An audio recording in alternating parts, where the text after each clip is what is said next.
Seja bem-vindo a este canal.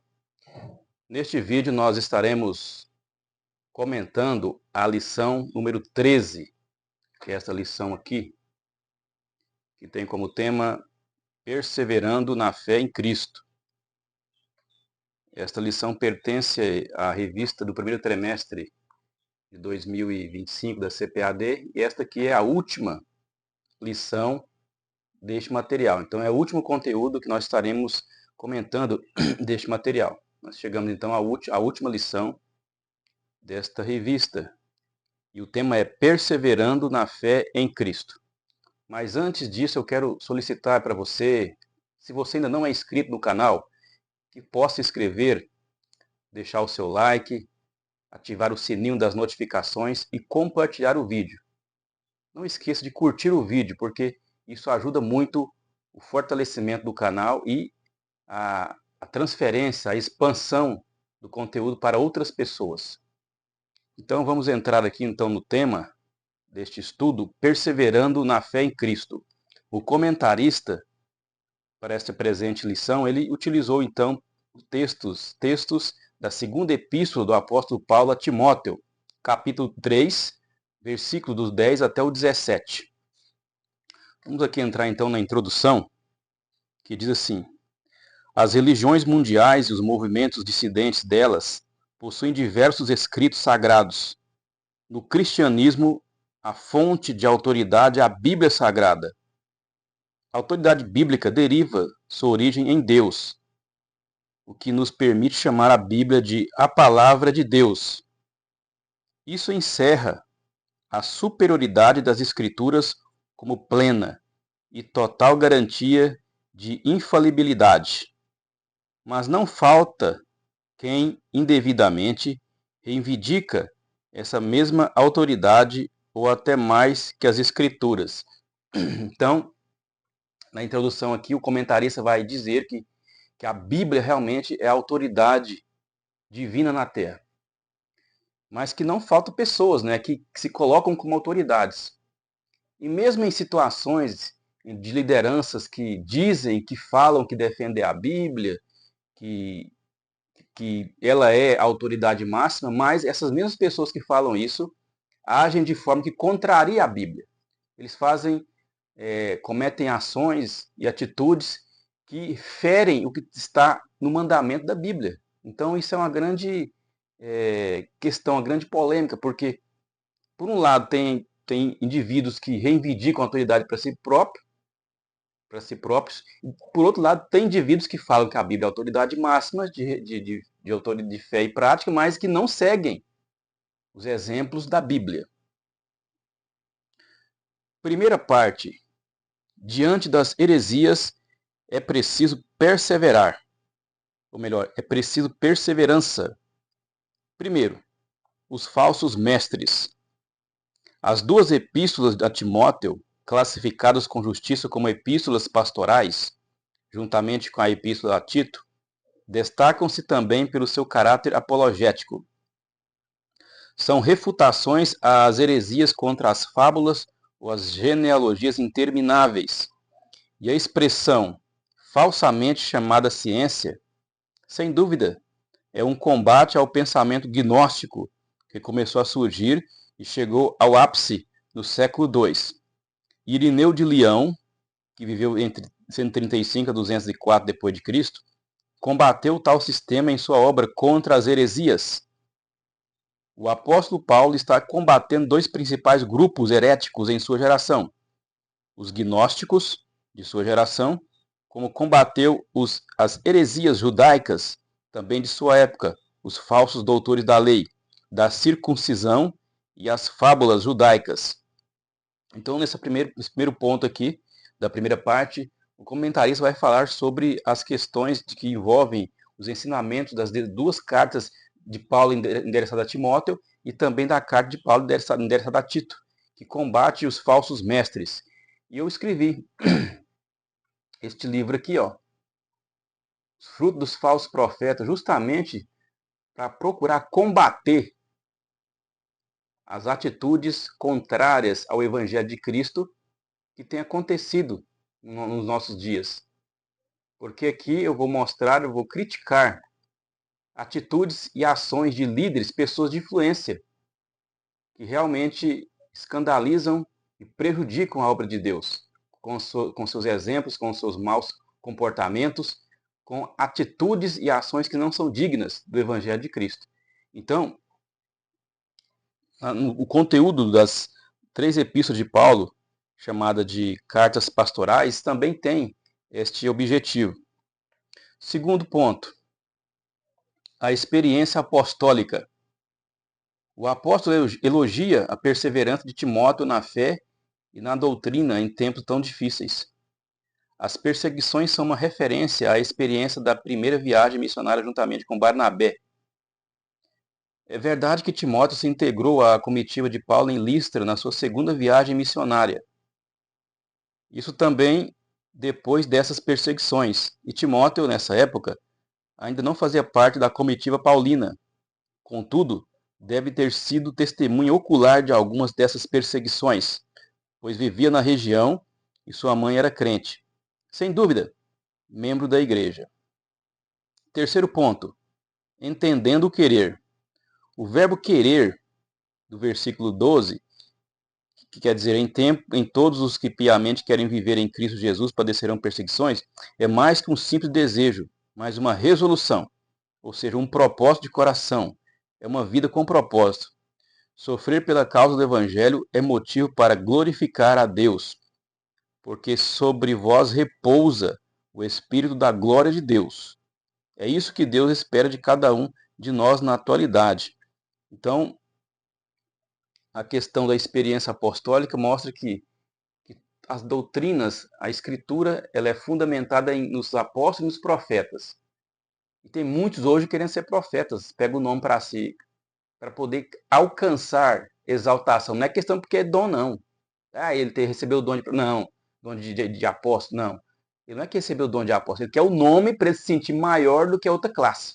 É isso aí. Não adianta fugir disso, porque é isso. Então, quem é apóstolo, tome cuidado com quem se diz apóstolo em igrejas. Tome muito cuidado. E na questão do querer aqui, do verbo grego que o comentarista ele destacou, então mostra que esse querer é um querer forte, com propósito, com determinação em seguir o Evangelho de Cristo. Não é apenas um desejo, uma coisa que a mente está pensando, não. É um desejo, é uma atitude consciente e perseverante. 4. Características dos enganadores. O termo usado pelo apóstolo para enganadores ou impostores é goês, uma palavra que aparece só uma vez no Novo Testamento e nenhuma na Septuaginta, usado na antiga literatura grega como embusteiro, impostor, feiticeiro, charlatão e enganador. Então, essas pessoas denunciadas por Paulo pertencem ao campo religioso. Isso indica que o apóstolo está se referindo a ensinadores e doutrinadores de mentiras, a falsos mestres. Em nada diferem dos falsos doutores. Nenhum deles teve futuro promissor. Então, ele mostra que o termo que Paulo usa aqui para os enganadores aqui é um termo grego chamado goes, e que quer dizer, se refere a enganadores da religião. É o que eu coloquei também aqui na minha obra. Quando eu defino aqui o termo profeta, eu mostro aqui que esse termo ele tem a ver com alguém que usa a oratória na parte da religião para enganar as pessoas. Ou seja, ele está inserido no meio das pessoas já, de uma congregação, mas ele é um enganador. Ele não é alguém sincero. Então é assim também que tem a ver aqui com o que Paulo mostra nos seus escritos. Segunda parte da lição. Aprendendo, sendo inteirado e sabendo. Primeiro, de quem Timóteo aprendeu as sagradas letras, que está no versículo 14 do texto base da revista. O contexto em 2 Timóteo 3, 10, 17 mostra que a fonte de autoridade do aprendizado de Timóteo são as sagradas letras, as escrituras sagradas que são inspiradas por Deus. Interessante que no versículo 14 o apóstolo emprega o pronome relativo, de quem? Em sabendo de quem o tens aprendido. No plural grego, tinon, literalmente, dos quais. Isso permite as seguintes traduções. Você sabe quem foram seus mestres na fé cristã. pois conhece aqueles de quem aprendeu, confiar naqueles de quem você aprendeu. Desde a infância, seria uma referência natural à sua mãe Eunice e à sua avó Lloyd, e ao próprio apóstolo Paulo. Então aqui, Paulo utiliza o termo para mostrar de quem Timóteo realmente havia aprendido o que ele sabia. Segunda parte, o segundo ponto, permanecendo firme nas escrituras, nas sagradas letras. Timóteo é exortado a permanecer firme naquilo que aprendeu e que acredita, ou de que foste inteirado, por duas razões espirituais. A, porque sabia de quem tinha aprendido. B, porque são as sagradas letras, os escritos sagrados, a Bíblia. O que ele aprendeu de sua mãe e de sua avó era uma herança espiritual muito útil para o exercício de seu ministério sob orientação paulina. Aprendemos com isso a importância da educação nos caminhos do Senhor desde a infância no lar. O ensino cristão deve começar em casa, no lar. A igreja, por meio da escola bíblica dominical, no caso aqui da CPAD, né? Por meio da escola bíblica dominical, apoia e complementa essa formação. Isso, em princípio, vale para os nossos dias. Então, tudo tem que ser feito conforme a Bíblia Sagrada orienta, conforme a Bíblia Sagrada norteia. Tudo é baseado neste escrito. Como veremos agora no ponto 3. A Bíblia é divinamente inspirada. Está escrito que toda a escritura é inspirada por Deus, versículo 16 da NAA. O termo grego theopneutos, inspirada por Deus, divinamente inspirada, vem das palavras gregas theos, que é Deus, e pneu, que é respirar, soprar. É oportuno saber a abrangência da inspiração do texto sagrado, toda a escritura e também seus autores humanos, pois os homens santos de Deus falaram inspirados pelo Espírito Santo, ou movidos pelo Espírito Santo. Esse caráter especial e único da palavra dos profetas a torna única no gênero. Ela pode fazer qualquer pessoa sábia para a salvação em Jesus e é proveitosa para ensinar, repreender, corrigir, instruir em justiça.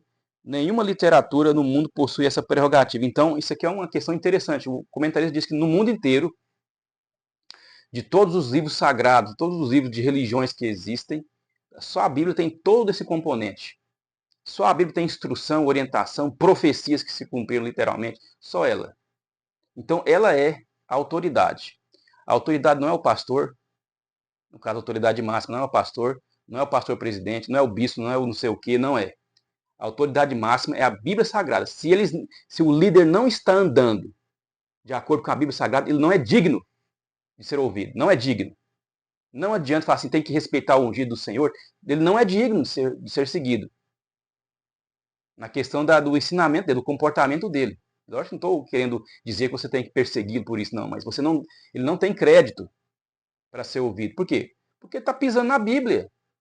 Ele está na posição de um pastor presidente, um pastor lá, mas está pisando na Bíblia, está pisando. Não tem autoridade. Porque já desprezou a autoridade máxima, que é a Bíblia Sagrada. Então não tem como mais. Não adianta. A Bíblia é a autoridade máxima. Não é o pastor. Não é o pastor presidente. Não é. Se ele não anda de acordo, se já ofende a Bíblia, então ele já não é digno de ser ouvido. Então a Bíblia, por isso que eu escrevi esse livro aqui. Por quê?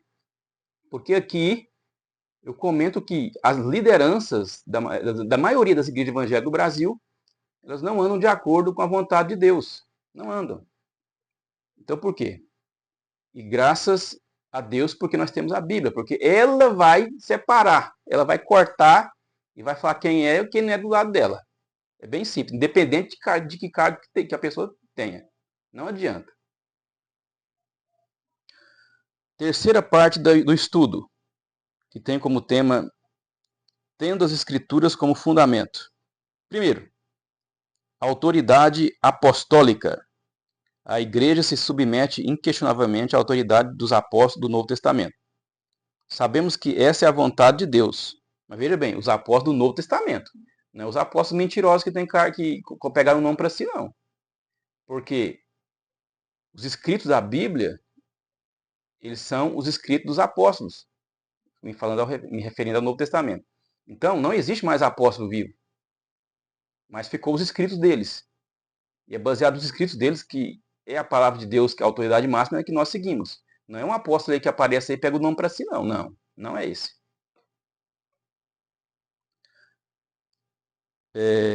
Sabemos que essa é a vontade de Deus. Se os evangelhos de Mateus e Lucas, ou pelo menos um deles, são colocados no mesmo nível do Antigo Testamento, e da mesma forma as epístolas paulinas, isso é uma forma de reconhecer definitivamente o Novo Testamento como escritura inspirada. Assim, todos os livros da Bíblia têm o mesmo grau de inspiração e a mesma autoridade. Logo, devemos dar a mesma atenção e credibilidade tanto aos profetas do Antigo Testamento como aos apóstolos do Novo. Então, como eu disse, a Bíblia é estabelecida em profetas e apóstolos. Eles não estão mais vivos hoje. Então, mas tem os seus escritos. E esses escritos são a palavra de Deus, autoridade máxima. 2. Abrangência. Em muitas passagens no Novo Testamento, o termo escritura, ou no plural, escrituras, se refere ao Antigo Testamento algumas dezenas de vezes.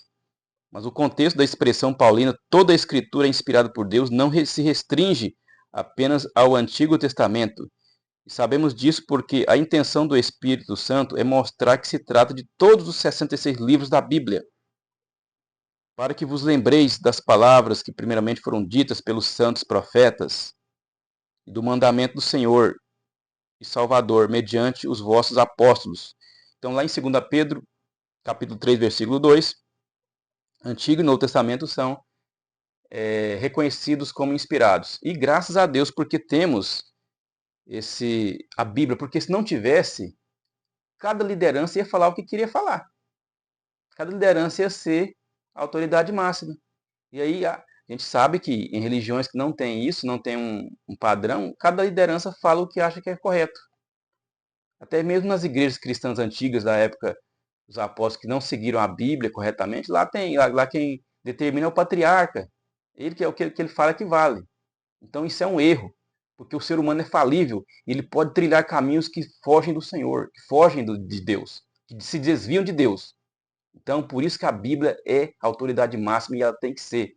Porque se não tivesse, vários caminhos seriam trilhados.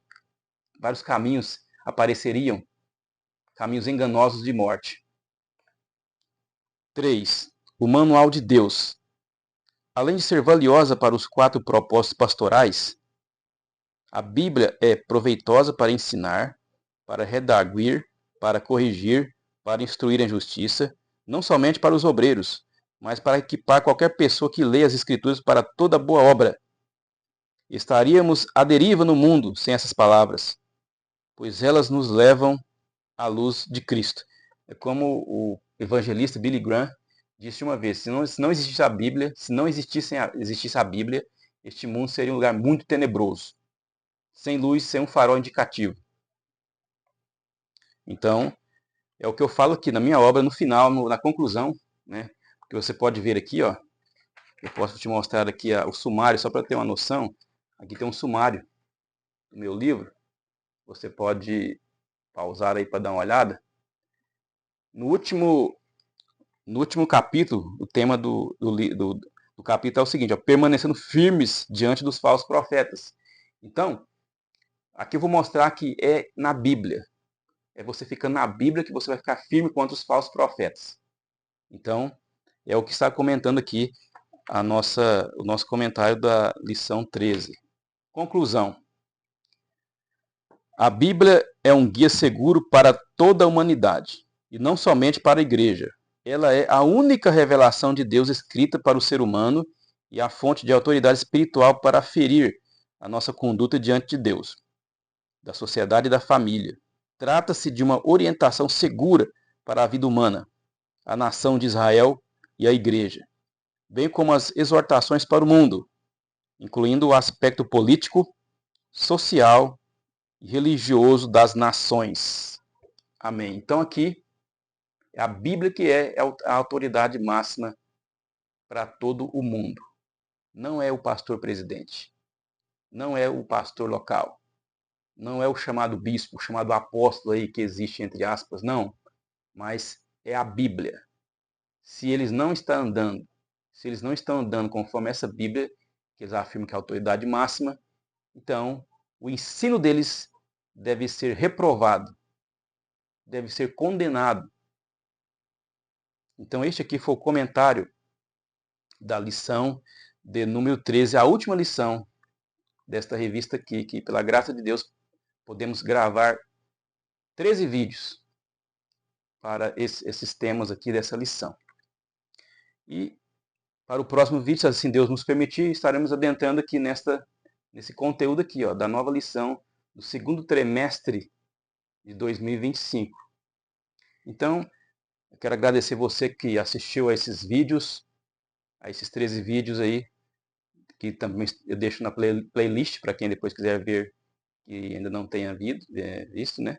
E também quem quiser adquirir a obra Os Frutos dos Falsos Profetas, pelos seus frutos os conhecereis, eu deixo aqui na descrição deste vídeo e deste canal os links, você pode clicar neles e você será direcionado para o site da editora que publica. E lá também você vai ver que até pela Amazon você pode adquirir este material. Então eu quero agradecer você que tem assistido e pedir mais uma vez para se inscrever no canal caso você ainda não é inscrito, deixar o seu like e ativar o sininho das notificações. E até o próximo vídeo, querendo Deus e permitindo Ele.